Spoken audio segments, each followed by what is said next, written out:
సరే, మీరు పోటీగా బీజేపీ అన్నారు. మరి బీజేపీ మిమ్మల్ని చిత్తుగా ఓడించింది ఢిల్లీలో.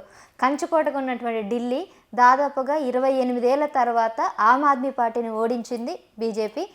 మీకు 0 రావడం అనేది ఇప్పుడు హాట్ టాపిక్గా ఉంది. ఎందుకు అసలు ఒక్క టికెట్ కూడా, ఒక్క స్థానం కూడా ఎందుకు సంపాదించుకోలేదు? అంటే ఇప్పుడు దేశవ్యాప్తంగా కేంద్రంలో బీజేపీ ఉంది. పవర్ పిండి కొద్ది రొట్టె అన్నట్టు పవర్లు ఉన్నోడు ఏదైనా చేయాలనుకుంటాడు. దాంట్లో భాగంగా వాళ్ళు అన్ని రకాలుగా ఎఫర్ట్స్ పెట్టిండ్రు. వాళ్ళు బీజేపీ వాళ్ళు ఫండింగ్ అట్లా చేసుకున్నారు, ప్రచారాలు అట్లా చేసుకున్నారు, సాధ్యంగాని హామీలు ఇచ్చిండ్రు, వాళ్ళు ఆ రకంగా అట్లా చేసుకున్నారు. మా కాంగ్రెస్ పార్టీ కానీ, మా రాహుల్ గాంధీ గారు కానీ, మా అధ్యక్షుడు మల్లికార్జున ఖర్గే గారు కానీ ఏవైతే సాధ్యమవుతాయో అవే చెప్తాం, అవే చేస్తాం. అది కాంగ్రెస్ పాలసీ, కాంగ్రెస్ ఐడియాలజీ. అంతేగాని అప్పటికప్పుడు అధికారం రావడం కోసం అడ్డగోలుగా మాట్లాడారు. మా పార్టీ ఐడియాలజీ కూడా అది కాదు.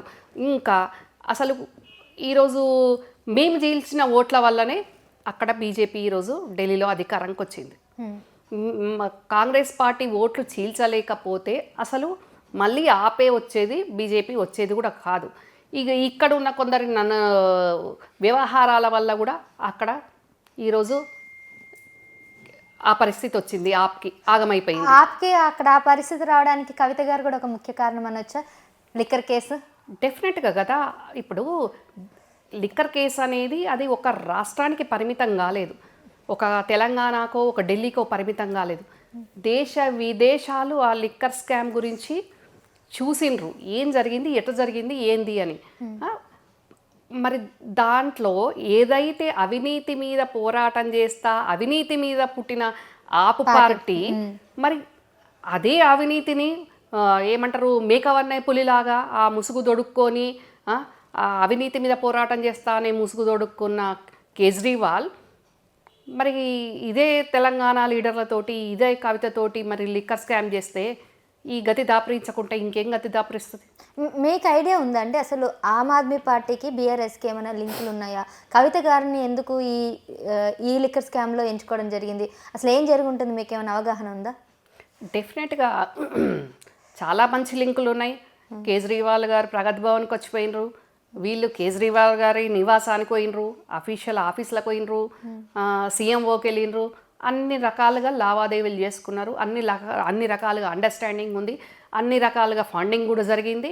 ఆ ఫండింగ్లో భాగంగానే, ఆ స్కామ్లో భాగంగానే గోవా, పంజాబ్లలో కూడా ఇవే డబ్బుల్ని వాళ్ళు వినియోగించుకున్నారు. అసలు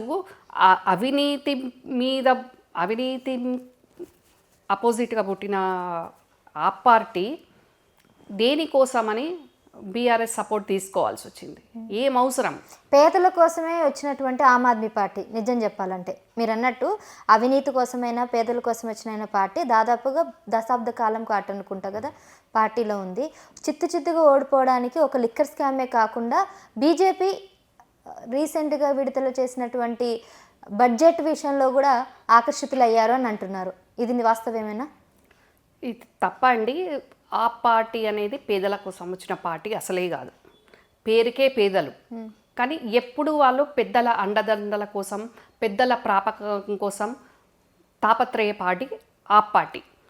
దాంట్లో మనం చూసుకోవాలి. ఈరోజు కేసీఆర్ గారితో, బీఆర్ఎస్ పార్టీతోటి పేదల పార్టీ, పేదల కోసం ఉన్న పార్టీ. నువ్వు పేదల కోసం అనుక్షణం పనిచేయాలి కేజ్రీవాల్ అనే పెద్ద మనిషి. కానీ ఆయన ఎంతసేపు ఎట్లా దోసుకోవాలి, ఎట్లా దాచుకోవాలి, ఎట్లా స్కాములు చేయాలి, మళ్ళీ దేశ భద్రతను కూడా గంగలో కలిపే విధంగా ఆయన విదేశాలతోటి చేతులు కలిపి మన దేశ భద్రతకు సంబంధించిన రహస్యాలను కూడా విదేశాలకు లాభం జరిగేటట్టు వ్యవహరించిన దుర్మార్గుడు కేజ్రీవాల్. అట్లాంటి ఆయనే పేదల కోసం పెట్టిన పార్టీ ఎక్కడండి? పెద్దల తాపత్రయం కోసం, పెద్ద పెద్ద దేశాలతోటి స్నేహహస్తం జాపడం కోసం కేజ్రీవాల్ కాదు క్రేజీవాల్ అన్నట్టు చేసుకునే రకంగా ఆయన తయారయ్యాడు. 70 స్థానాలలో ఒక్క స్థానం కూడా రాకపోవడానికి కాంగ్రెస్కి అంటే ఇక్కడ తెలంగాణలో ఎక్కువ హామీలు ఇచ్చి ఇక్కడ నెరవేర్చలేదని, కర్ణాటకలో హామీలు ఇచ్చి అక్కడ సరిగ్గా నెరవేర్చలేదని, ఇదంతా రాష్ట్ర వ్యాప్తంగా వ్యాపించడం వల్ల ఢిల్లీలో కూడా ఇచ్చిన పథకాలు అనేవి వారు ఇచ్చినారు కానీ చెయ్యరు అన్న ఉద్దేశంతోనే కాంగ్రెస్కి 70 స్థానాల్లో ఒక్కటి కూడా రాలేదు అని అంటున్నారు. ఆ ప్రజలు అదే అపోహలో ఉన్నారని అంటారు. అది నిజమేనా? అది చాలా తప్పండి. అది రాంగ్. ఎందుకంటే కర్ణాటకలో కానివ్వండి, తెలంగాణలో కానివ్వండి, కాంగ్రెస్ పార్టీ అధికారంలోకి ప్రజలు మాకు అభిమానించిండ్రు, ప్రజలు మాకు పట్టం కట్టిండ్రు. అదే ప్రజల కోసం బడ్జెట్ లేకున్నా, అప్పుల రాష్ట్రంగా ఉన్నా, రాష్ట్రం దివాలా తీసినా కూడా ఈరోజు ఒక్కొక్కటి పెట్టుబడులు తెచ్చుకుంటూ అతి పొదుపుగా వ్యవహారం చేసుకుంటూ మేము ఏమైతే మేనిఫెస్టోలో హామీలు ఇచ్చామో ఆ హామీలను నెరవేర్చే దిశగా మేము చేస్తున్నాం. కానీ ఏదో మాయ మాటలు, మభ్య మాటలు చెప్పి ఓట్ల వర్షం దండుకునేటట్టు ప్రవర్తించలేదు కాంగ్రెస్ పార్టీ. ఇంకా ఢిల్లీలో అంటారా, ఏది ఏమైనా కూడా ఈసారి ఆపును ఓడించాలా, బీజేపీ గద్దెనెక్కాలి అన్న దాంట్లో బీజేపీ ప్రభుత్వం వాళ్ళది ఉన్నది కాబట్టి, సెంట్రల్లో బీజేపీ ఉంది కాబట్టి అడ్డగోలుగా మరి ఏం చేస్తారో మనం చూడాలి. హామీలు ఇచ్చిండ్రు అడ్డగోలుగా. ఇప్పుడు వాళ్లకు అంగబలం, అర్థబలం అన్నీ ఉన్నాయి. కాంగ్రెస్ పార్టీ అంటేనే పేదల కోసం ఉన్న పార్టీ.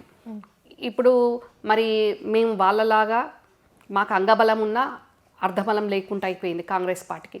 కాబట్టి వాళ్ళు అన్ని రకాల బలాలతోటి ఈరోజు ఆపనోడించి వాళ్ళు దాంట్లోకి వచ్చిండ్రు. ఇక మేము సున్నాకు వచ్చినాము అనేది పెద్ద సమస్యే కాదు.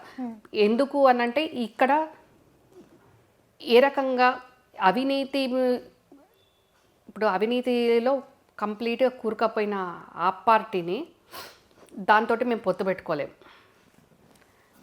బీజేపీని రాకుండా చూడాలి ఢిల్లీలో. అది మా లక్ష్యం. శాయశక్తుల ప్రయత్నించినాం, అమలుకు సాధ్యమైన హామీలనే చెప్పినాం. కానీ ఢిల్లీకి, కర్ణాటకకు, తెలంగాణకు లింకే లేదు. ఎక్కడి రాష్ట్రాన్ని బట్టి, అక్కడ భౌగోళిక ప్రాంతాన్ని బట్టి, అక్కడ ఉన్న ప్రజల అవసరాలను బట్టి, వాళ్ళ ప్రజా సంక్షేమాన్ని బట్టి కాంగ్రెస్ పార్టీ వివిధ రాష్ట్రాల్లో ఆ రాష్ట్ర పరిస్థితులకు అనుగుణంగా హామీలు ఇస్తుంది. కానీ దేశవ్యాప్తంగా ఒకటే రకమైన మేనిఫెస్టో పెట్టడం కుదరదు. ఎందుకంటే ఏ రాష్ట్రంలోనైనా రకరకాల ప్రజలు ఉంటారు. వాళ్ళ మనోభావాలు, వాళ్ళ ఆర్థిక పరిస్థితులు, భౌగోళిక సామాజిక పరిస్థితులకు అనుగుణంగా హామీలు ఇవ్వడం జరుగుతుంది. కానీ ఈ ఢిల్లీకి, కర్ణాటకకు, తెలంగాణకు ఏ లింక్ పెట్టి ఇక్కడ గాంధీ అక్కడ ఆ ఎఫెక్ట్ పడ్డది అనడం అది రాంగ్ అండి. అది ఓకే సరే. ఇప్పుడు ఈ ఎన్నికల ఫలితాల వల్ల, ఢిల్లీ రిజల్ట్స్ వల్ల నార్త్లో కాంగ్రెస్ను మర్చిపోయే పరిస్థితి ఏర్పడిందంటే ఏం చెప్తారు? కాంగ్రెస్ను మర్చిపోవడం అనేది ఉండదండి. కాంగ్రెస్ని ఎట్లా మర్చిపోతారండి? కాంగ్రెస్ పార్టీ పేదల పార్టీ. ప్రభుత్వం అధికారంలో ఉన్నా లేకున్నా మేము పేదలకు సేవ చేస్తాం. పేదల కోసం ఉన్నదే కాంగ్రెస్ పార్టీ. ప్రజలేట మర్చిపోయిందండి. ఆ బీజేపీ వాళ్ళు అంటారు, మీ మీడియా వాళ్ళు అంటారు తప్ప ప్రజలు అన్నారు ఆ మాట. సరే, ప్రజలు మర్చిపోకపోయినా మీ పార్టీ వాళ్ళే మర్చిపోయినట్టు, మీ పార్టీలో ఉన్నటువంటి ఎమ్మెల్యేలే ఇతర పార్టీలకి జంప్ అవుతున్నారని ఒక వార్త వస్తుంది. దానికి ఏమంటారు? అది రాజకీయం అండి. ఇప్పుడు రాజకీయం కోసం, రాజకీయం అంటేనే అది. ఇక వాళ్ళు కొందరు ఏ పార్టీ అయితే మనకు గౌరవం ఇచ్చిందో, ఏ పార్టీ వల్లనైతే మనం ఈరోజు ఒక ఉన్నత స్థానంలో ఉన్నాము అనుకొని ఆలోచించుకున్న వ్యక్తులు అట్లా చెయ్యరు. కానీ పార్టీ కష్టకాలంలో ఉన్నప్పుడు అన్ని రకాల పదవులు అనుభవించి, అన్ని రకాల ప్రోటోకాల్ తోటి పార్టీలు మారుతున్న నాయకులను కూడా ప్రజలు గమనిస్తున్నారు. భవిష్యత్తులో వాళ్ళకి అదే రకంగా తీర్పిస్తారు ప్రజలు కూడా.